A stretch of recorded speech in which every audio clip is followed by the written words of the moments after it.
What's up, you guys, and welcome to a new video. Today we're playing a new game in my channel. Let's get right into it. After the end of World War II, the world was split into two, East and West. This marked the beginning of the era called the Cold War.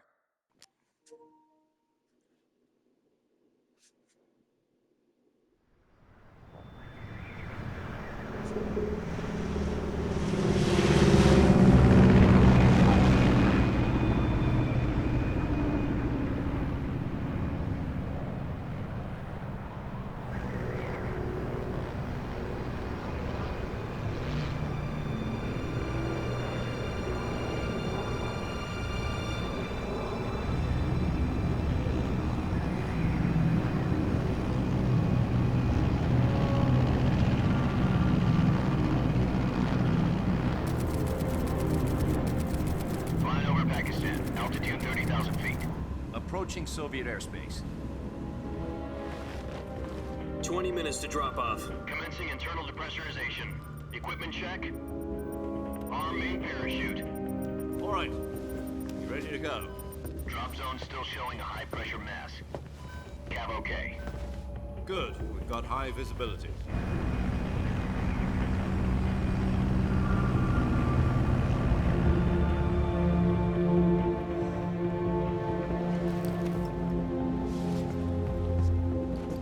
Put out that cigar. Connecting oxygen hose to interior connector. Put on your mask.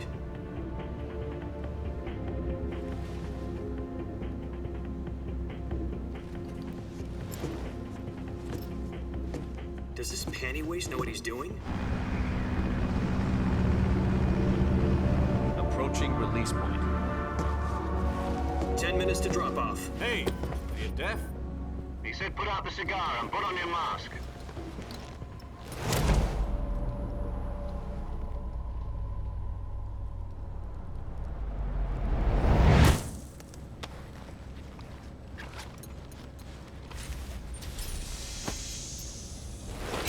Depressurization complete. Checking oxygen supply. 6 minutes to drop off. Opening rear hatch.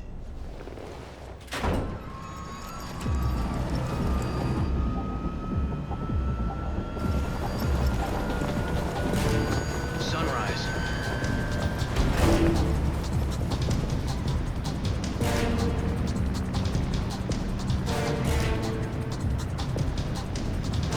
External temperature minus 46 degrees Celsius. 2 minutes to drop off. Stand up. You'll be falling at 130 miles per hour. Try not to get frostbite from the wind chill. 1 minute to drop off. Move to the rear. Activate bailout bottle. This is one for the history books. The world's first halo jump. 10 seconds to drop off. Stand by. Status okay. All green. Prepare for drop off. Countdown. 5, 4, 3, 2, 1. Spread your wings And fly. God be with you.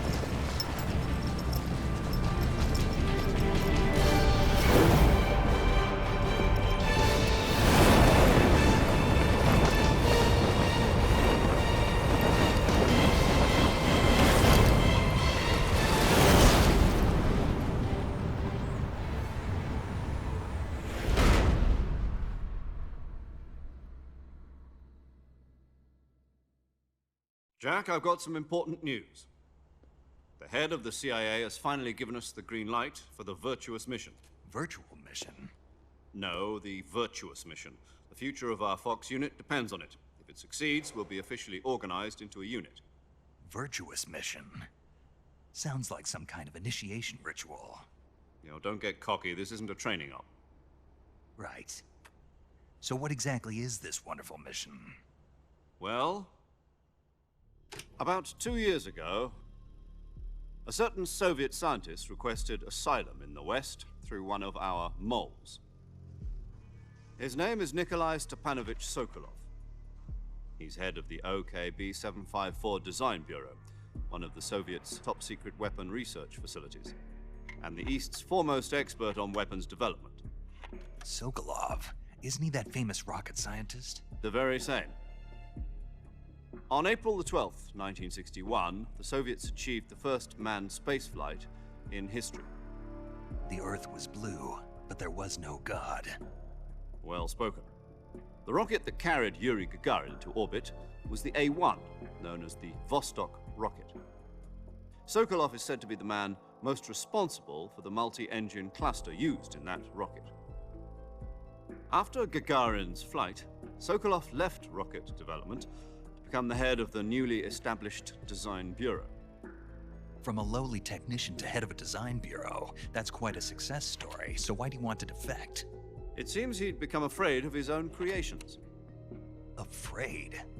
Call it a crisis of conscience. And for that, he left his country and his family behind and went over the fence? Not exactly. One of his conditions was that his family was also to be taken safely to the west. We used a mole to get the family out first and succeeded in sneaking Sokolov over the Berlin Wall shortly afterwards. I was the one who conducted the operation. The security on the eastern side was still full of holes back then. Then what? We got Sokolov over in one piece, but the whole ordeal had left him exhausted, and we checked him into a hospital in West Berlin. It took him 2 weeks and more than 600 miles to get from the research facility in the Soviet Union to Berlin. He was in no condition to say anything coherent. And it was only a week later that we had something much bigger on our hands. The Cuban Missile Crisis. October the 16th, 1962, President Kennedy received word that the Soviets were in the process of deploying intermediate-range ballistic missiles in Cuba. The President demanded that the Soviets dismantle and remove the missiles. At the same time, he announced a naval blockade to prevent further missile shipments from reaching Cuba. But the Soviets didn't back down, instead placing their armed forces on secondary alert. Soviet transport ships carrying missiles continued on course towards Cuba.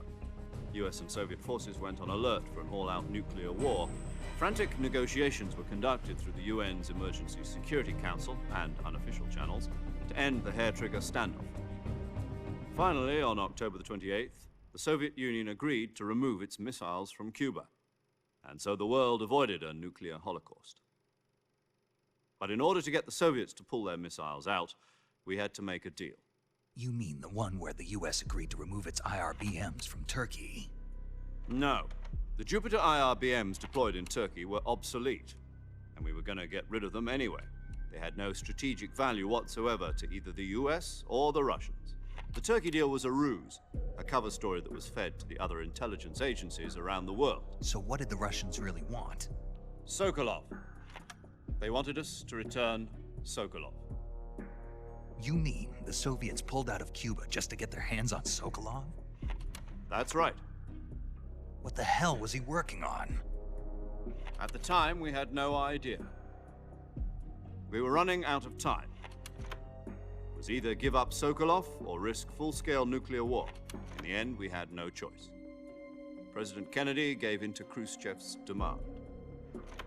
The next day, I got Sokolov out of the hospital, handing him over to agents on the eastern side. Sokolov kept on screaming, "Save me," until he disappeared from my sight. Then, a month ago, we received some new information from one of our moles. About Sokolov? Yes. He was taken back to the research facility and forced to continue working on the weapon in question under KGB supervision. What's more, it's on the verge of completion. So what kind of weapon is it? Something to do with space rockets? No, missiles. Same technology. I guess you're right. We don't know the details, but it appears to be a new kind of nuclear device.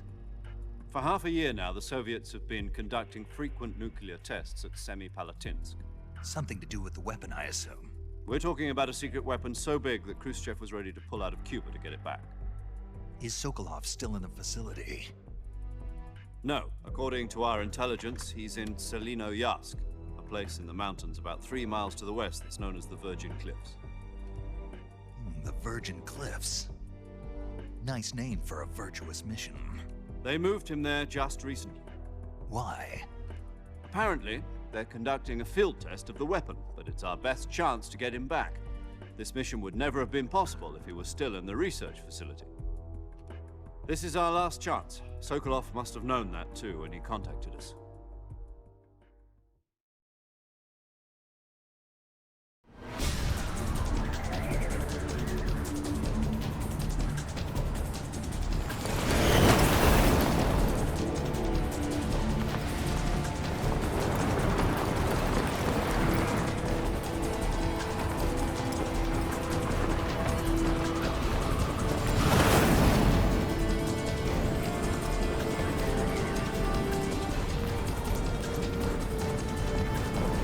Listen up, Jack.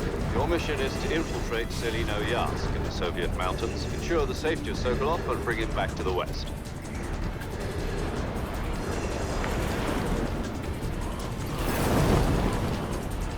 If we don't get Sokolov back before that weapon is complete, we'll be facing a major crisis. The clock is ticking.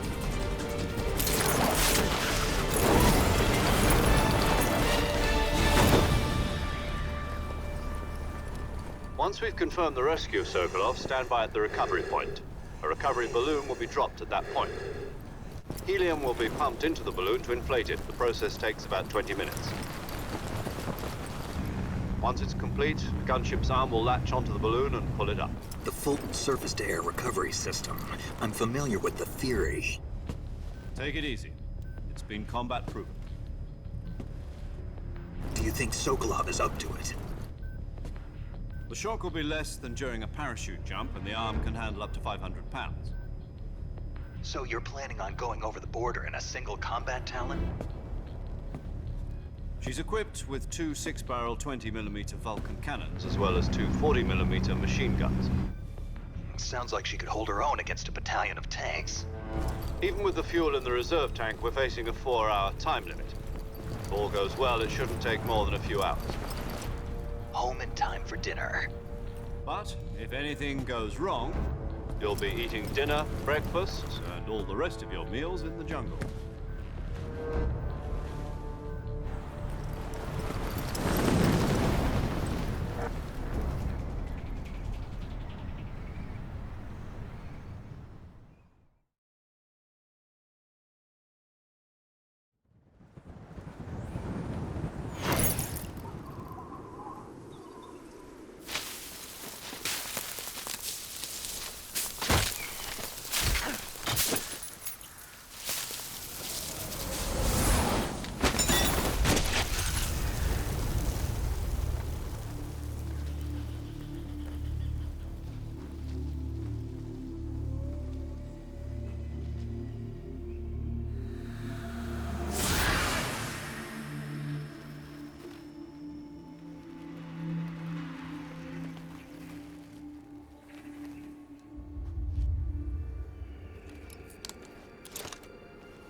Do you copy? You're already in enemy territory, and somebody might be listening in. From here on out, we'll be using code names to refer to each other. Your code name for this mission will be Naked Snake. I'll be referring to you as Snake from now on. You're not to mention your real name. Snake? Oh, you don't like snakes? What do you mean? Well, you've eaten one before, haven't you? In survival training. I'm glad to hear that. I don't know if I'd ever order one in a restaurant, but... Be careful, you might not have a choice. What about you, Major? What should I call you? Let's see. I'll be Tom. Call me Major Tom. This will be a sneaking mission. You must not be seen by the enemy. You must leave no trace of your presence. Is that clear? This kind of infiltration is the Fox unit's speciality. In other words, weapons and equipment are procured on site. That goes for food as well. You're completely naked, just as your name implies. Great. Now I see why you asked me if I like snakes. I suppose calling me Snake was your idea of a joke, too. No, there's a good reason for that. I'll tell you later when the time is right. Gotcha. Getting back to the subject, how exactly am I supposed to feed myself? You've been issued a knife and a tranquilizer gun. Use them to hunt for food. You'll also find some medical supplies in your backpack.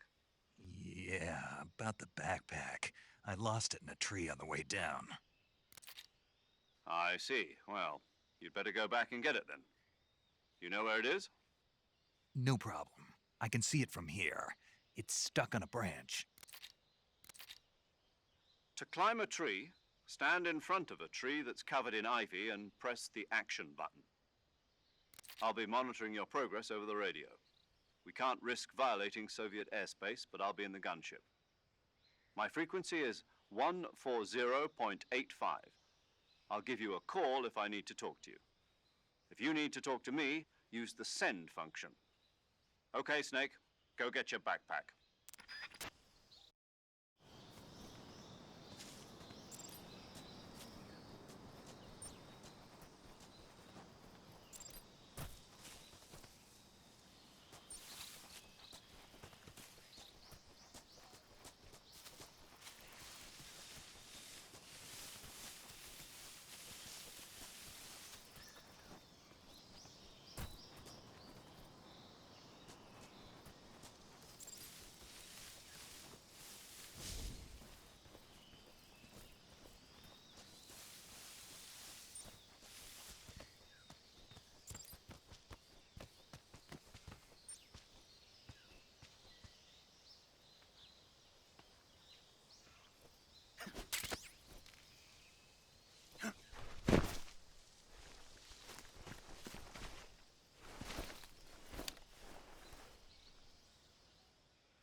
I see you've retrieved your backpack, Snake. To equip a weapon, it's necessary to take it out of your backpack.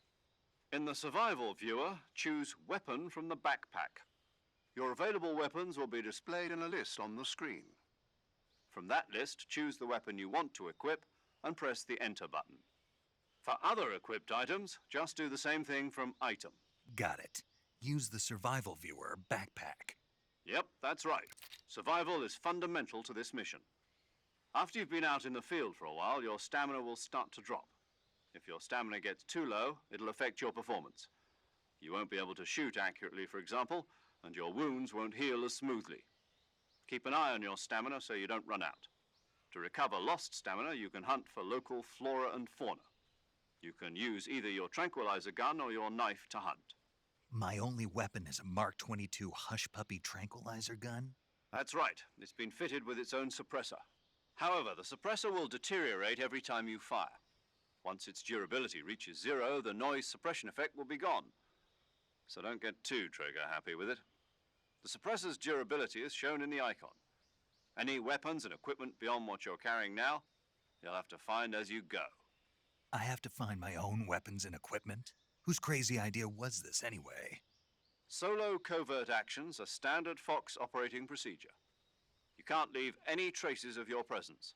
No weapons, equipment, footprints, sweat, or bodily waste. The same goes for bullets and cartridges, too. Your presence in enemy territory is already a violation of international conventions of warfare. There aren't supposed to be any American soldiers in Russia. It could spark an international incident. You can't let anyone see you. You can't let the enemy know you're there. This is a stealth mission. You're a ghost, Snake, in every sense of the word. And there'll be no rescue if you're captured. The military and US government will deny any involvement in the affair. Then I'll just have to take care of myself, huh? I'm afraid so. You've been given a fake death pill for that purpose. SIS guidelines stipulate that soldiers on covert ops like this one be issued a potassium cyanide capsule. Tape it to your body so you can take it when you need to. How generous of you. Use it if you're taken prisoner by the enemy. It'll send you into a state of false death for a short time. Fooling them into thinking that I'm really dead. So, how do I come back to life? Just take the revival pill. You mean that thing they put in my tooth before the mission? That's the one. But be careful. If you remain in a state of false death for too long, nothing will be able to bring you back. Remember that. I'll keep it in mind. You said this was a solo mission, right? Right. I guess that means I can't count on any reinforcements. Correct. The mission rests entirely in your hands. A real one-man army. Relax. There's a support team ready to back you up over the radio. Who? I'll introduce them to you. This time, survival is of utmost importance. The first member of the support team will be in charge of monitoring your physical condition, acting as a medic, so to speak, as well as recording your mission data. She's a member of Fox as well, and she's here on the gunship with me. She. Hello, Snake. I'm paramedic. Nice to meet you. Paramedic. As in a medic who comes in by parachute. Aren't you going to tell me your real name? Are you going to tell me yours, Mr. Snake? My name, huh? It's John Doe. And they call you Jack for short. You're a regular Captain Nemo. A name means nothing on the battlefield. After a week, no one has a name. What's your name? Jane Doe. Very funny. I wasn't joking, but I'll tell you my name only if you manage to make it back alive. My frequency is 145.73. She's also in charge of recording your mission data. Whenever you want to save, send a message over the reserved save frequency, 140.96. So saving lets me record my mission data. That's right. It also records the state of your health. Good to know. There's one more person I want to introduce you to, Snake. Huh? Speaking of snakes, you remember the boss, don't you? A legendary soldier and your mentor. Actually, it was the boss that got the DCI's authorization in the first place. She's going to be serving as Fox's mission advisor. The boss is? She also helped me plan this mission. She and I were at SAS together. Jack, is that you? How many years has it been? Boss? That's right. It's me. Oh. Talk to me. Let me hear your voice. It's been 5 years, 72 days, and 18 hours. You've lost weight. You can tell just by the sound of my voice. Of course I can. I know all about you. Really? Well, I don't know anything about you. What's that supposed to mean? Why'd you disappear on me all of a sudden? I was on a top secret mission. You didn't need me anymore. But there were still so many things I wanted you to teach me. No, I taught you everything you needed to know about fighting techniques. I taught you all I could. The rest you needed to learn on your own. Techniques, sure. But what about how to think like a soldier? How to think like a soldier? I can't teach you that. A soldier needs to be strong in spirit, body, and technique. And the only thing you can learn from someone else is technique. In fact, technique doesn't even matter. What's most important is spirit. Spirit and body are like two sides of a single coin. They're the same thing. I can't teach you how to think. You'll just have to figure it out for yourself. Listen to me, Jack. Just because soldiers are on the same side right now doesn't mean they always will be. Having personal feelings about your comrades is one of the worst sins you can commit. Politics determine who you face on the battlefield. And politics are a living thing. They change along with the times. Yesterday's good might be tomorrow's evil. Is that why you abandoned me? No, it had nothing to do with you. I already told you, Jack. I was on a top secret mission. A soldier has to follow whatever orders he's given. It's not his place to question why. But you're looking for a reason to fight. You're a natural-born fighter, but you're not quite a soldier. A soldier is a political tool, nothing more. That's doubly true if he's a career soldier. Right and wrong have no place in his mission. He has no enemies and no friends. Only the mission. You follow the orders you're given. That's what being a soldier is. I do whatever I have to get the job done. I don't think about politics. That's not the same thing. Sooner or later, your conscience is going to bother you. In the end, you have to choose whether you're going to live as a soldier or just another man with a gun. There's a saying in the Orient, loyalty to the end. Do you know what it means? Being patriotic. It means devoting yourself to your country. I follow the president and the top brass. I'm ready to die for them if necessary. The president and the top brass won't be there forever. Once their terms are up, others will take their place. I follow the will of the leader, no matter who's in charge. People aren't the ones who dictate the missions. Then who does? The times. People's values change over time, and so do the leaders of a country. So there's no such thing as an enemy in absolute terms. The enemies we fight are only enemies in relative terms, constantly changing with the times. As long as we have loyalty to the end, there's no point in believing in anything, even in those we love. And that's the way a soldier's supposed to think? The only thing we can believe in with absolute certainty is the mission, Jack. All right, but do me a favor. What is it? Call me Snake. Snake. Oh, right. Your codename is Snake. It suits you well. That's right. The legendary unit that the boss put together during World War II was a snake. The Cobra unit, a group of heroes that brought the war to an end and saved the world. As long as you've got a legendary hero backing you up, you'll be fine. Isn't that right, Snake? Yeah, I can't think of anyone else I'd rather have with me. Oh, and one more thing, boss. Yes? It's good to hear your voice again. Same here. After all, who knows if either of us will make it out alive? Snake, you are always best at urban warfare and infiltrating buildings. But this is the jungle. Survival is going to be key. Those CQC techniques I taught you are sure to come in handy. CQC? Close quarters combat, huh? I've been in the Green Berets for the past few years. I'm probably pretty rusty. Not to worry. I'll be here to help you remember. After all, this is your first actual survival mission. I'll be supporting you over the radio. Where are you, boss? Next to the Major? The boss is communicating with us by radio from aboard a Permit-class submarine in the Arctic Ocean. My frequency is 141.80. Call me if you need my advice on battle techniques. Gotcha. Your mission is to retrieve Dr. Sokolov. Dr. Sokolov is being held in an abandoned factory located to the north of your current position. Avoid heavy combat and don't let anyone see you. Don't forget that this is a stealth mission. Snake, try to remember some of the basics of CQC.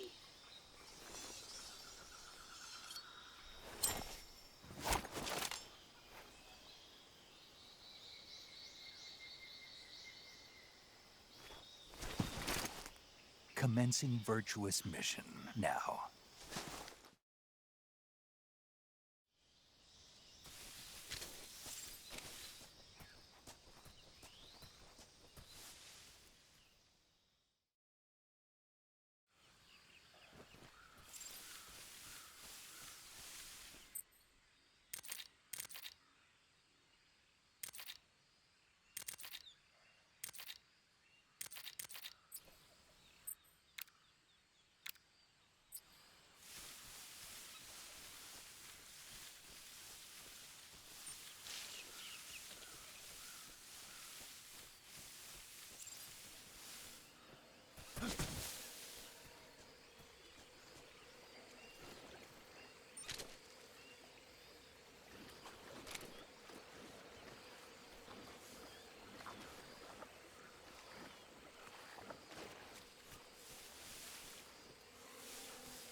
Major.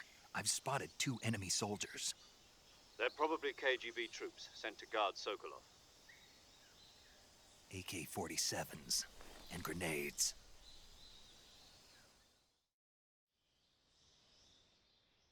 Snake, your presence in Soviet territory is already a violation of international law. We can't let the Kremlin find out that the CIA and the American government are involved. Contact with the enemy is strictly prohibited. Don't engage them in battle either. This is a stealth mission. Got that? The Major is right. The point of this mission is to sneak through the jungle without being seen. The success of the mission depends on how well you use your camouflage. Change your camouflage by selecting Camouflage from the Survival Viewer. The Uniform option lets you pick your uniform, while the Face option lets you change your face paint. Choosing camouflage that blends in with your surroundings will help you conceal yourself more effectively. Also, don't forget that anything that moves will stand out in the jungle. If you just stand up and run around like an idiot, you're bound to be spotted. But if you crawl instead, you should be able to sneak by without being noticed. You can see how effective your camouflage is by looking at the Camo Index. The Camo Index shows how well your current camouflage blends in with the surrounding area. The higher the value, the harder you are to spot, and vice versa. The key is to make yourself one with nature. Keep that in mind as you go along, okay?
What the...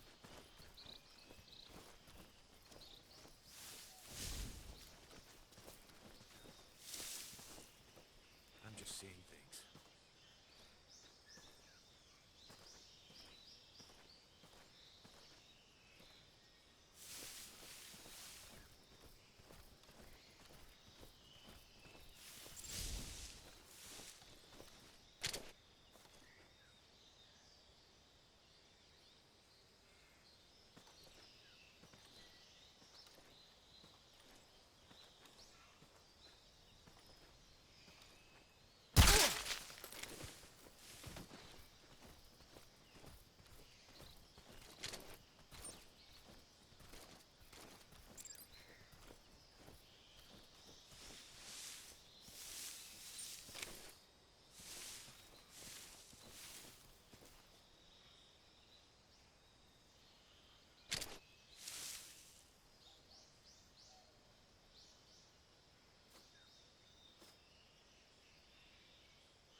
saw something.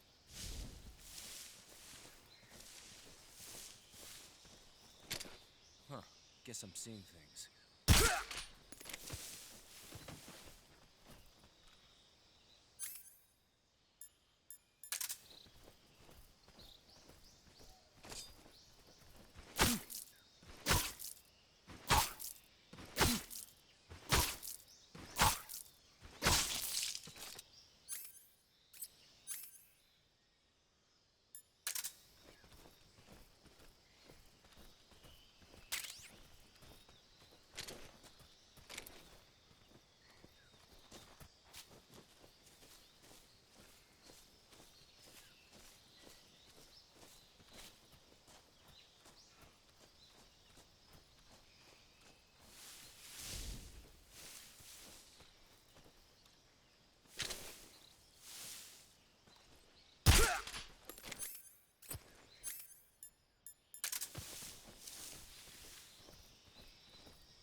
Major, I've reached the abandoned factory where Sokolov is supposedly being held.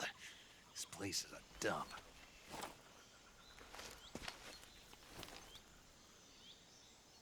I can't see Sokolov from here. The security is pretty tight. There are sentries posted around the perimeter. I wonder how many are inside.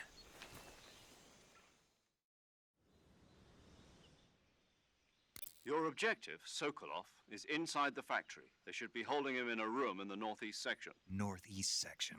Got it. Be careful. Your mission is to bring Sokolov back alive. He must not be exposed to any kind of danger. Do not approach Sokolov while in the alert phase. Right. Oh, and one more thing, Snake. You mean there's more? No, it's just that when you get to Sokolov, I want you to tell him something from me. And that is? Sorry for being so late. Is that all? Yes. Understood. Beginning my approach to the target.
Who's that?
You must be Sokolov.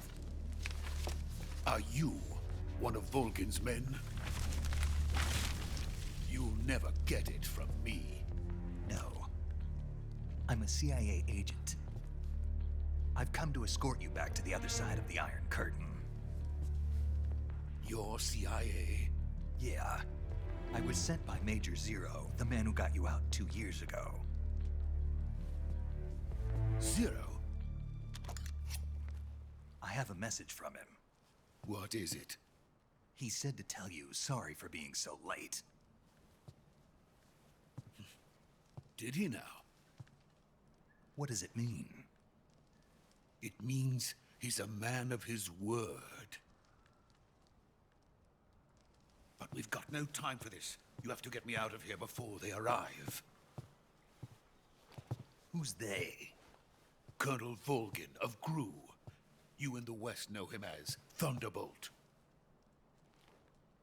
Thunderbolt? Never heard of him. He's a member of the Army's extremist faction, a man who seeks to seize control of the motherland. Ever since the Cuban Missile Crisis 2 years ago, Khrushchev has been pursuing a policy of peaceful coexistence with the West. Despite resistance and criticism from hawks in the army and the provincial authorities, Khrushchev has managed to suppress the opposition so far. But the failure of his agricultural policies has put him in a precarious position. And on top of that, the tragedy last November. President Kennedy's assassination. Precisely. In a sense, Khrushchev has lost his biggest partner, and his power base is rapidly crumbling away. A certain group is plotting to use this opportunity to seize power by rallying the anti-government forces, overthrowing Khrushchev, and installing Brezhnev and Kosygin in his place. The mastermind behind this plot is Colonel Volgin of the GRU. He has control over another secret weapons research facility much like this one, OKB-812, known as the Granin Design Bureau, and is using it to further his plans. But that is not enough to satisfy him. Now he's plotting to seize the secret weapon I have been developing here and use it as leverage in his bid for power.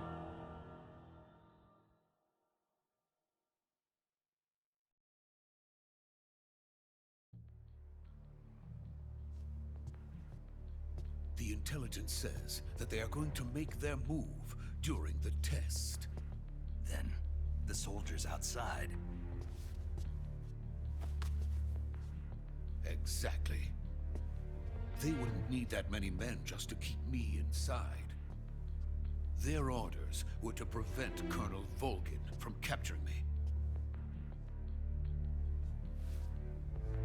Even if it meant killing me in the process, or so it would seem.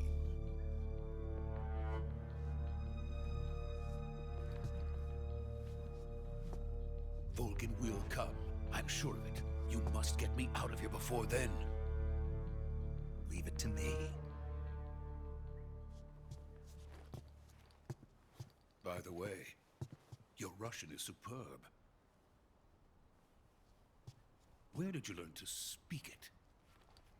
From my mentor. Is that so? America's truly a frightening country. Having second thoughts? No. I have no love for this place. Let's go.